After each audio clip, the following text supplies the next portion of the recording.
and then they go, oh, I got to do it like him. Like, for example, Tim Ferriss. I know he's really big in the online world. And good for him, right? And so he's been very successful in his particular book. I'm not a fan. I'm not a fan of him at all. I'm not a fan of Gary Vee. I'm not a fan of them. And the reason I'm not a fan of them is because... Welcome to the Laws of Business podcast. Here, we will share the skills you need to make your business a success. Learn about goal setting, productivity, time management, marketing, and much more.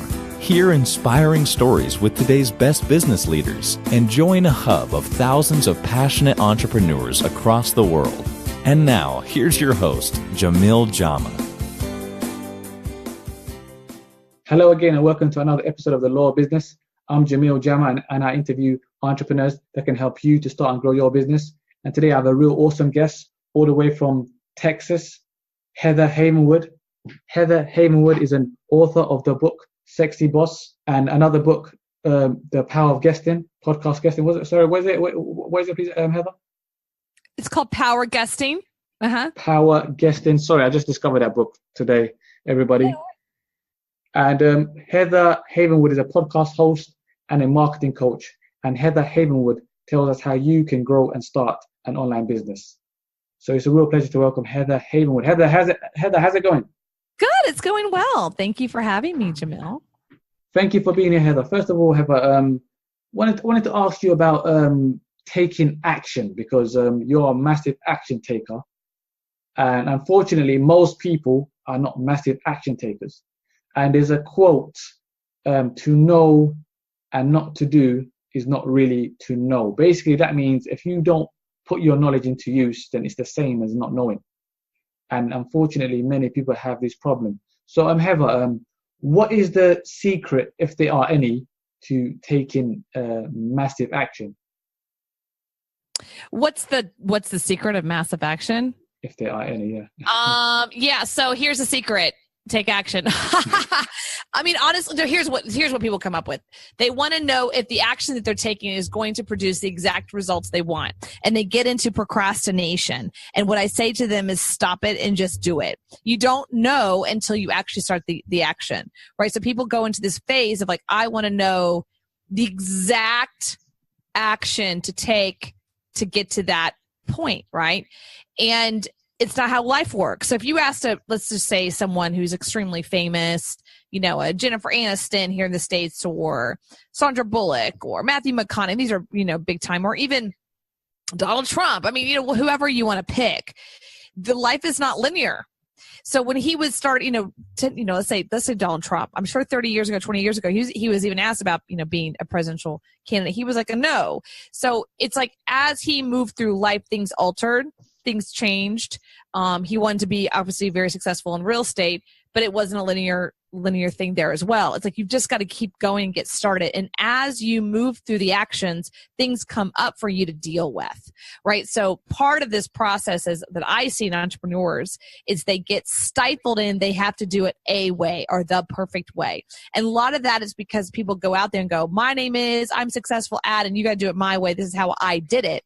And then they go, oh, I got to do it like him. Like, for example, Tim Ferriss. I know he's really big in the online world. And good for him, right? And so he's been very successful in his particular book. I'm not a fan. I'm not a fan of him at all. I'm not a fan of Gary Vee. I'm not a fan of them. And the reason I'm not a fan of them is because they go out there and tell people what they're doing in such a way that's like, if you did exactly what I do, then you'll be successful. And they're not replicatable. It's not a replicatable success story, right? So you have to look at it. Why is that though? Is it because of their brand? Is it because of their brand? No, it's not because of their brands. I mean, Gary Vee started at a particular time in social media, and it's good for him. And he also came from a family that he didn't have to work. He was very successful, meaning he could hang out all day and do videos, and he still had food to eat. And so that was a particular situation where it was timing, and he had a great energy, and he had a great story, and he helped his family's business. And then boom, now he's this huge success. The problem is people follow him and go, oh, if I could just do what Gary did, then I'll be successful, because they look for this path. And I'm like, you got to stop it. You need to focus on what you can do and focus on what you can do at the moment. And so what I say to people is just get started. What do you want? Get started. What do you want? Get started. And being famous is not a what you want. Okay. It's not a the goal. It's like, do what you want to do in business, go after goals. And then if you get famous along the way, awesome. But that can't be the goal. That makes sense? It's a very different kind of view. So I'm not a fan of Gary Vee. I'm not a fan of Tim Ferriss. I know every man on the planet right now who's listening hates me, and I'm okay with that because I don't think that what they teach is replicatable. But basically, to take action, you if you just do it, you get into momentum, and that'll produce more action, right? What do you mean by that? Basically, when you just start to do something, you get into momentum. Well, there's a momentum piece, right? So it's just like anything. When you go to start it in high school, start it in college, well, in all of those situations, we create a pathway. Well, if you want a big job after the degree, then you go this particular path and hopefully you get a job. And we all know, anybody who's graduated college and been out of college more than 5 years know that's horse poop, right? That's not how it works. It's kind of like you have to go after what you want and along the way and know that there's going to be changes. So just like a rocket ship, right? So rocket ship that gets pushed off the earth, they are focused on the moon. But if you look at actually how it works, it twists, it moves. It's never in a straight line. It's never linear. Life is not linear. Right? So you can't live yourself in a tiny little box and make sure that nothing happens to you, and you can't deal with upset, or you can't deal with rejection. It's through the action that you deal with the rejection, you deal with the problems, you deal with the challenges, and through that comes the success. That's a very good example, Heather. Thanks for that. You're welcome. And you have accomplished a lot in your life. You have accomplished a lot in your time. What is it like to be one of the few women and male in your field of marketing? Well, thanks for that. I don't think so. What's interesting about me specifically is, and I appreciate completely, I'm humbled.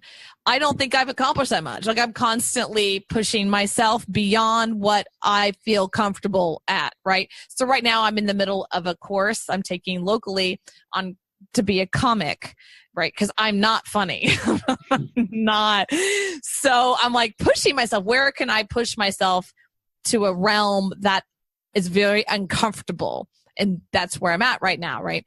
And I'm actually writing a new book, and I'm actually looking at going onto TV at another level, right? Because I've done over 300 podcasting as a guest. I wrote a book about it. So it's like, that feels complete to me. And so now it's like, what's next? Where's the push? So for myself, I'm constantly pushing myself. And I don't know, one day, I guess the day that I wake up and say I'm a success, I'll probably be in the nursing home. I have no idea. But I wake up in a world called not enough. A world called I'm not enough. I need to do more. I'm not saying that's the best way or that's even healthy, because it's probably not. But at the same time, that's the world I live into. And so I think that most entrepreneurs live in that world. That's why I'm also very much on what I call a cutting edge technologically wise. Like, I'm dealing with chatbots, with AI chatbots. That stuff is like super cool to me. And where I got that is probably my father. My father was like always on the cutting edge of technology. Like, we had the VHS when it was like super cool in, like, I don't know, 1981. And then we had the DVD. We were one of the first people to get the DVD. And so of course the DVD player was like, I don't know, $700, so my dad was always in the cutting edge. He was actually one of the first people to ever have a cell phone in Houston, Texas in 1976. And it's not because he was wealthy and just wanted to splurge money. He just had this thing about like keeping up with the next thing, and being ahead of the game. And I kind of have the same thing. So thank you. I'm very humbled. You think I'm successful. I really honor that. At the same time, I think that entrepreneurs, we're always pushing ourselves beyond. As far as being a woman, thank you for that question as well. Honestly, I'm just now dealing with the fact that I'm one of the few women in the field. There are more women coming into it. I have my own views about that. And my own view about that, I think, again, I'm very strong viewed because I've been in the business since 2001. That's over 15 years or 18 years at this point or whatever. Do the math. And I find that a lot of the women trainers out there specifically are very woo-woo, or they're very like really look gorgeous on a white couch. And like, that's how they sell their coaching, or that's how they sell their training. And that's all cool. However, that's not reality. Like, I'm not on a white couch right now talking to you with bonbons and my hair just didn't do a blowout for the last 2 hours. You know what I'm saying? Like, that doesn't happen. So I think that as an entrepreneur, you got to be real about the realities of entrepreneurship. And even though in today's world, Jamil, that we have this amazing opportunity with the internet and the laws of the universe and, you know, all that we're starting to learn and live by, because I really do live by the laws of the universe. Even though we have all that, entrepreneurship, and hold on to your seats because I'm going to say something you don't like, entrepreneurship is hard. Okay? I'm not gonna lie. Yeah, it is. Yeah, you're the first person that said this, I think. Okay, it's hard.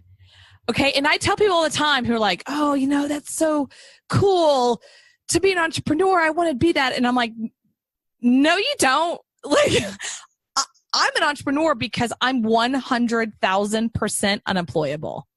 I suck as an employee really bad. And I've tried to be an employee multiple times and I've gotten fired and fired and fired. And the reason I get fired, not because I'm lazy, right? Or not because I don't do the job, or not even because I'm successful, quote unquote, in the work. It's because I really am not good with people telling me what to do or putting me in a box, right? Mm-hmm. So what I'm saying to you, anyone out there, like they have a job and it's really good, but they feel that cool thing over there, what I call the grass is always greener on the other side as an entrepreneur. I would say to you, it's not as green as you think. There's huge amounts of positivity to it. I love what I do, and it's hard. It's challenging. I'm not going to lie. So I say, just think about it. You know what I mean? You don't get benefits. You don't go to W-2. Your taxes are way harder. You got to deal with a lot of different stuff. You got to deal with LLCs and S corps and tax advisors. It's challenging. W-2 taxes are just like so easy, right? This is just one thing. But my point is, Jamil, and I'll let you ask this question, is entrepreneurship is challenging. And I love the challenge, but it's challenging. That's awesome. So, Heather, you've got a lot of life lessons to tell then, haven't you? Say again? You have a lot of life lessons to tell then, haven't you? I do. I think I have more life lessons than I actually do in the world of context, right? I have a lot of training and development I can teach you in marketing and sales. I do a lot with businesses on sales systems, sales structures, but what I usually deal with is their mindset. Because I can tell you, and anyone, and we can look right now, you can go to udemy.com. I'm just going to tell you, udemy.com, and you can buy a course on freaking anything, you know, for like $20 or $100 or whatever. And, or there's other companies out there that do that. But what's the difference? Well, their courses are not good though. I've bought some courses from there. So there's a ton of courses out there for thousands of dollars, $100, $10. What's the difference between people that take the course and implement the course? It's the big difference is this thing between their ears, and that's the mindset. And so the mindset truly is the number one issue with all business owners, entrepreneurs, and successful people. And there's a quote: no matter who tries to teach you lessons about life, you won't understand it until you go through it on your own. Yeah. So, I mean, you can listen to me and you can go, wow, that's really cool. But until you actually move through something yourself, you know, is when you can actually experience it. I'll give you an example. So, you know, I've gone through a lot in my life. I've been successful financially and broke, and then successful and then broke, you know, like everything in between. Okay. And I read the book Think and Grow Rich when I was 17. Okay. Seriously. How old are you now? Just joking. I'm not going to tell you. Never. I'm just joking. That was a joke. Slap. It's okay. I'm 40, 41, 42. Oh, so. You told me. I thought you were. So, yeah, I mean, I'm wise. 40 is not that old. That's only 8 years older than me. Oh, well, good. So the point is that I read the book when I was 17, Think and Grow Rich. And it's one of the foundational books of all entrepreneurs, I think. Just last night, no kidding, just last night. And I've read chapter 12, Sex Transmutation, which I highly suggest that particular chapter many times. Something was going on in my life the last couple of weeks. And I sat here in my office and I had the book next to me, and I grabbed the book and I opened up the chapter, Sex Transmutation, chapter 12, one of the most underread chapters ever. And I reread it. And I was reading it like I never read it before. And I was literally going, oh my God, I didn't get that. I never got that before. I actually can hear what he's saying. I can actually implement that right now. And in that moment, I did implement something specifically, and I got this huge result in my business as something shifted. But I was like, I know I've read that chapter. I know I've read that chapter. I've talked about that chapter. I've been interviewed by that chapter, but I never really got that chapter. And it's because through life lessons and through experience, you can see something newly. Because you become a different person, basically. Yeah, you become a different person. Exactly. And Heather, I see that you have a huge success story of starting a business and going fast to $1 million to 1 million, and then falling into bankruptcy. What happened, and what is your biggest life lesson that others can put into action today to prevent failure? Oh, what they can do now to prevent failure? Yeah. You can't prevent failure. And I mean that. I mean, I'm not going to look. Here's what I would say to that. The only thing I could say to prevent failure is to listen to your intuition, listen to your higher self, and don't listen to your ego. Your ego will always slam you against the wall. And the challenge with that, I can say that all day long, and until you've actually been slammed against a wall to actually know the difference between your ego and your intuition, or what your coach says versus what you knew to be true, or whatever that is. And who you listen to is really important, meaning the person or the thing between your ears. All right. So what I'm saying to you is, honestly, that's the number one thing people come to me as an entrepreneur. They go, I want to be successful, but I don't want to fail. And I'm like, well, then good luck with that. Have a great life, because that's not going to happen. That's like me being an NFL player. Well, I know you're a soccer person, but like NFL player, right? Football. We call it football. I know, but I'm talking about NFL football, okay, right? Okay. We're not talking soccer here. We're talking NFL football, right? States. So that's like me being on the Dallas Cowboys, because I'm a Texas girl. That's like me being a football player in Dallas Cowboys. And I look at my owner, which is Jerry Jones. Okay, if you know that. Jerry Jones is the owner of Dallas Cowboys. He's kind of a hard stud boy, very entrepreneur. And I look at him, I'm on my sideline. I'm making my $3 million a year, $4 million a year, whatever I'm making. And I look at him and I go, hey, Jerry, I want to play today, but I don't want to get hit. He's going to look at me and go, get off my field and give me back my jersey. Because that's what football is. So entrepreneurship, if you don't want to get hit, if you do not want to fail, then do not be an entrepreneur. Get off the field. That's a good example. That's an awesome example. I love that. That's like a soccer player, right? You guys get hit all the time. Okay, you guys get really hit. I mean, that's like being a soccer player. I don't want anyone to touch me. I only want to touch the ball. Well, good luck with that. Or Mike Tyson says this: everyone has a plan until they get punched in the face. Is that a good example? It's a great example, but I mean, even beyond that, it's like in the NFL, I can't speak for football and soccer because I don't know a lot about it, but I know in the NFL world, the first thing they get taught at the age of 7 or 6 or 9 or, whatever, the first thing they get taught is how to get hit. That's how they're taught how to get hit without getting hurt. Literally. And so it's almost like an entrepreneur. And I know I'm going very counterintuitive to people, but it's like, I'd rather spend the time saying, let me tell you how to get hit, right? And not get hurt. Basically, fail forward. Yeah. Well, fail forward fast, as possible. You state in your book that failure is the most important thing to learn. It is. I think you explained why already, isn't it?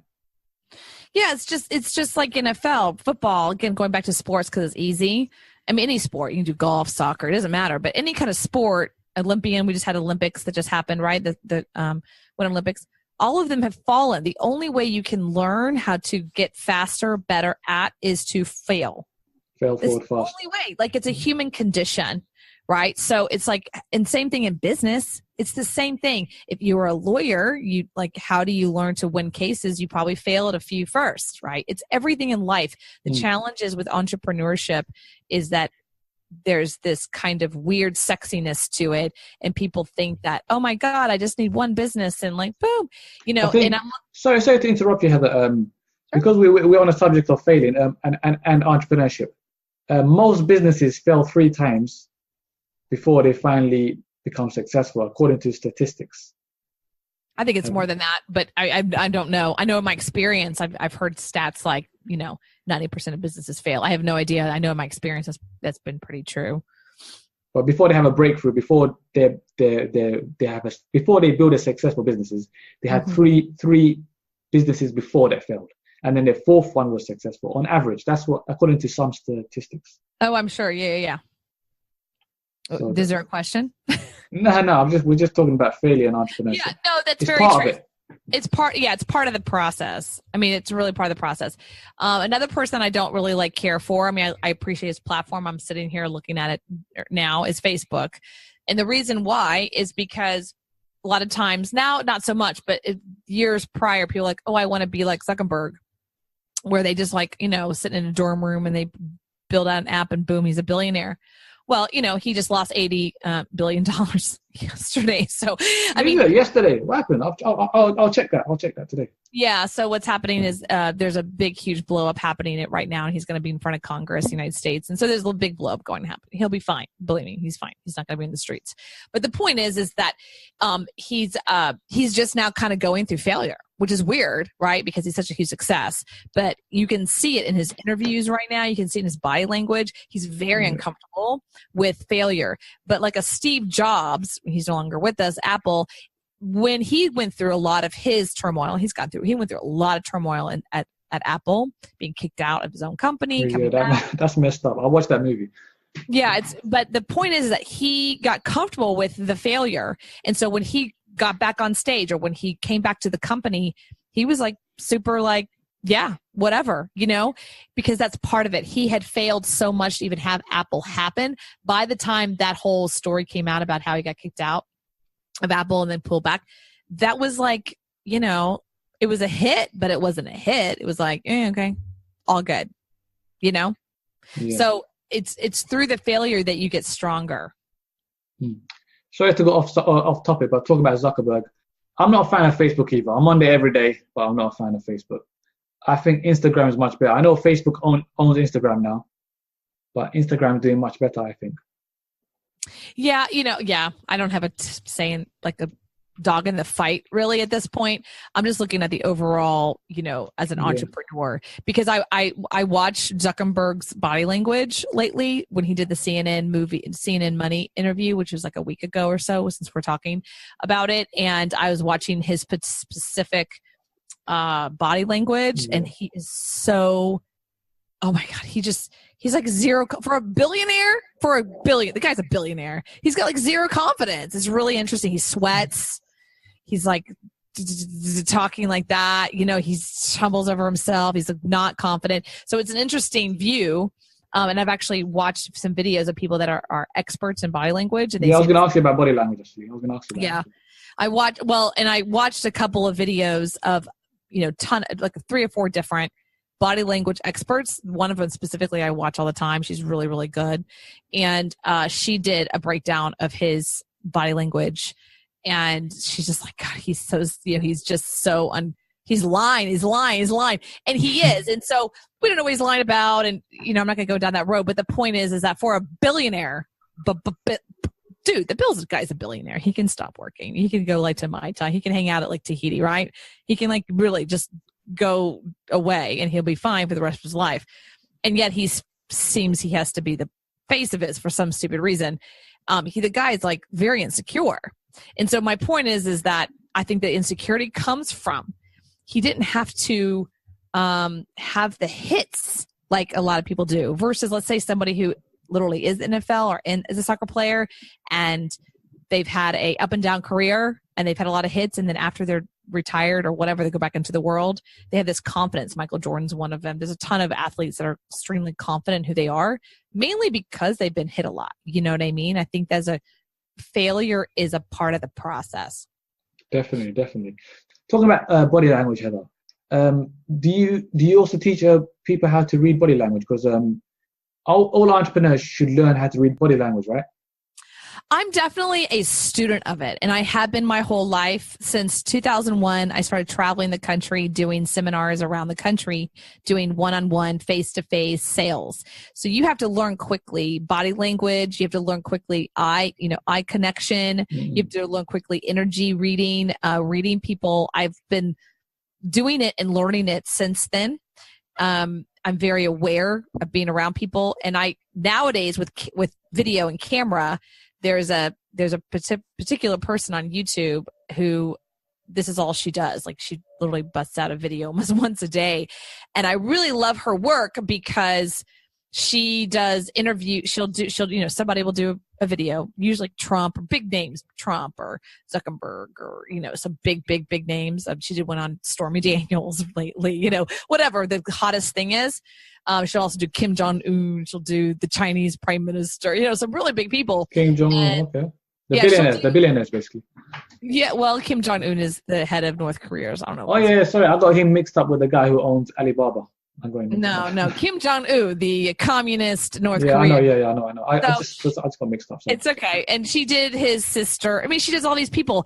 And it's really interesting how she has this different view. And so I've been watching her and listening to her because, the body, her point is the body speaks louder than the words. Always.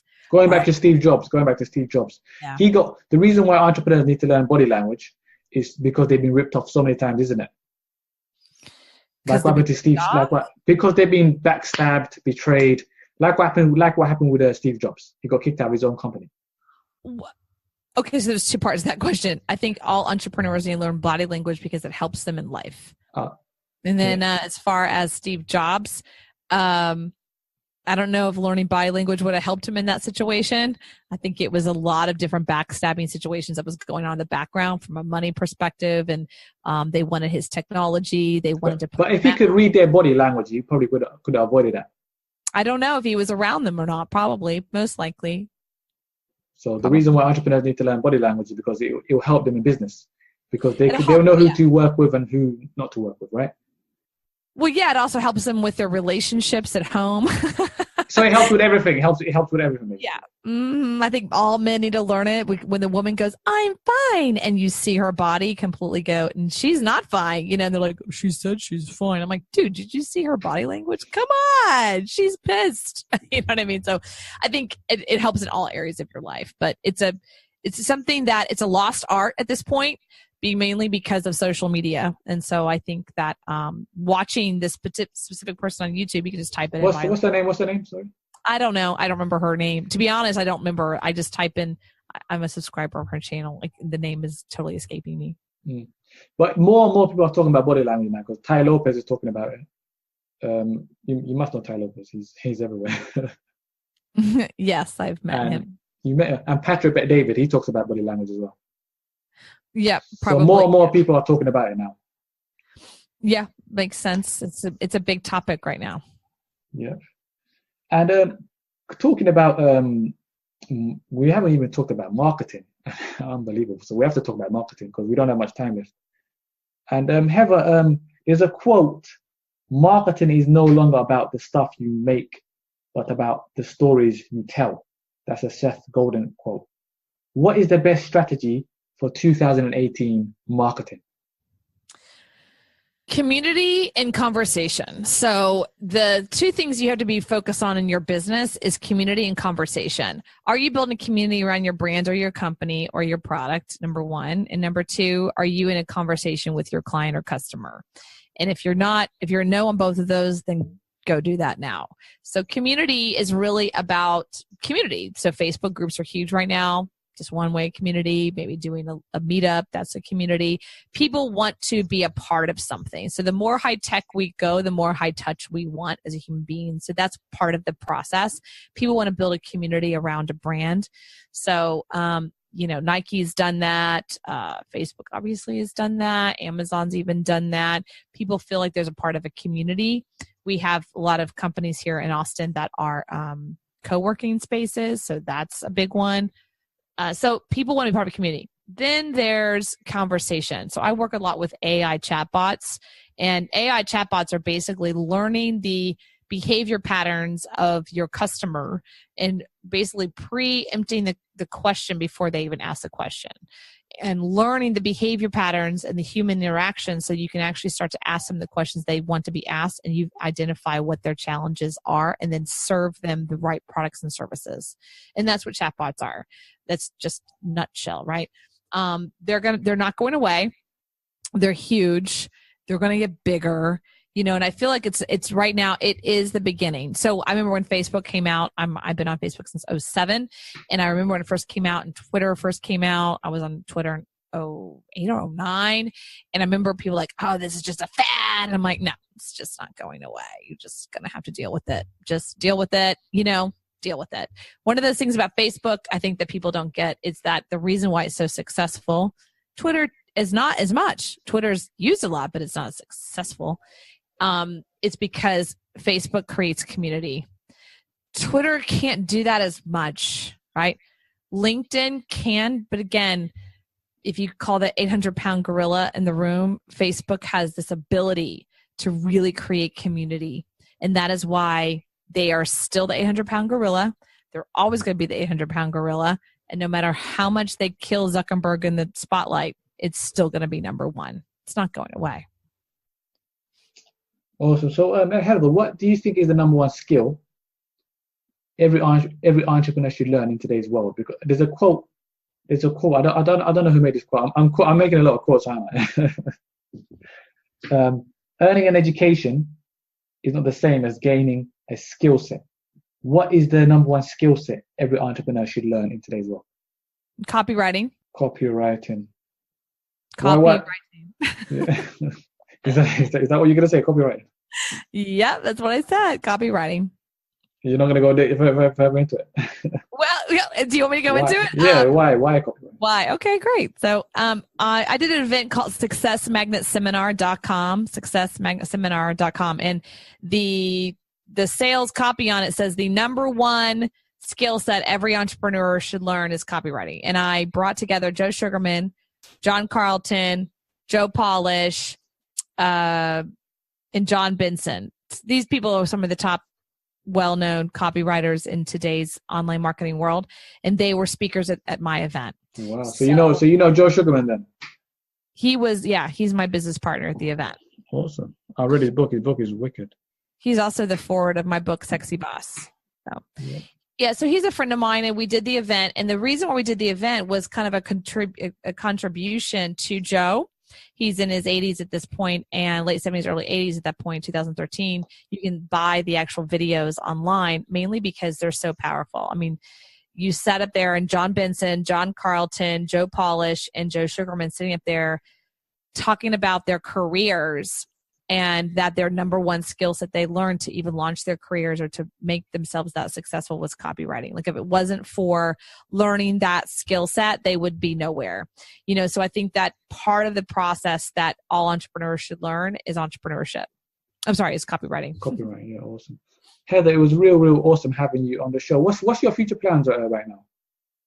Well, let me give you a couple things. Chatbots. You can go to askheatherann.com, askheatherann.com, and my chatbot's going to open, and you're going to have a conversation with me. And so I want you to go check it out, because if you've never really kind of had a conversation with a bot before, which you probably have and didn't know it, is that it starts to get you ideas on how you can use it in your business. So that's askheatherann.com. I'm going to be speaking in Vegas at the AM Days. I just spoke at Affiliate Summit about chatbots, and hope to be speaking there again soon. Heather, I'd like to thank you so much for taking your time out to do this interview. This was really, really awesome. Oh, thank you. Thanks for having me. I really appreciate you having me on the law of business. And I would like to thank all the listeners for tuning in. If you enjoyed this interview, please let me know. Please share it with someone that you know would benefit. Please also let me know what you think in the comment section and subscribe. And I'm Jamil Jama. This is the Law of Business. And that was Heather Havenwood. Heather Havenwood, before we end the interview, because some people get mixed up with the name of my business, with the name of my podcast. What do you think? What does the law of business mean? Do you know what does it mean?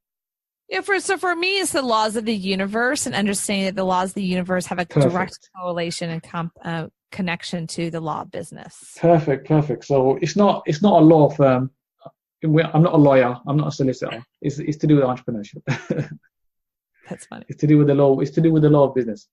So thank you all very much for listening. I'm Jamil Jama, and that was Heather Havenwood.